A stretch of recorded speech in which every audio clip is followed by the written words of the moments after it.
નમસ્કાર, YNN ન્યૂઝમાં આપનું સ્વાગત છે। સમાચારમાં વાત કરીએ તો સાબરકાંઠા જિલ્લામાં સાબર ડેરી ખાતે પશુપાલકોએ વિરોધ નોંધાવ્યો હતો। અરવલ્લીના પશુપાલકો પહોંચ્યા સાબર ડેરી, જ્યાં હજારોની સંખ્યામાં પશુપાલકો નોંધાવી રહ્યા છે ડેરી મંડળ સામે વિરોધ। ગત વર્ષની સરખામણીએ દૂધના ભાવફેરમાં ઘટાડો નોંધાતા વિરોધ પ્રદર્શન કરવામાં આવ્યા। સાબર ડેરી વિસ્તાર ફેરવાયો પોલીસ છાવણીમાં। ગત વર્ષે દૂધ વધારા પેટે 602 કરોડની થઈ હતી ફાળવણી। ચાલુ વર્ષે ₹500 કરોડ ફાળવતા શરૂ થયો છે વિરોધ। સાબર ડેરીના 3.5 લાખ પશુપાલકો માટે આધાર સ્તંભ બનતી સાબર ડેરી, ત્યારે ગત વર્ષે 17% વધુ ચૂકવાયો હતો દૂધ વધારો। ચાલુ વર્ષે પણ 9.75% જેટલો દૂધનો ભાવ વધારો।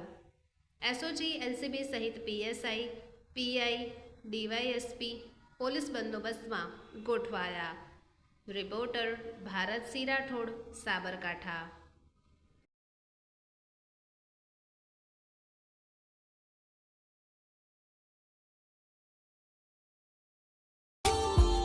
Subscribe now and press the bell icon.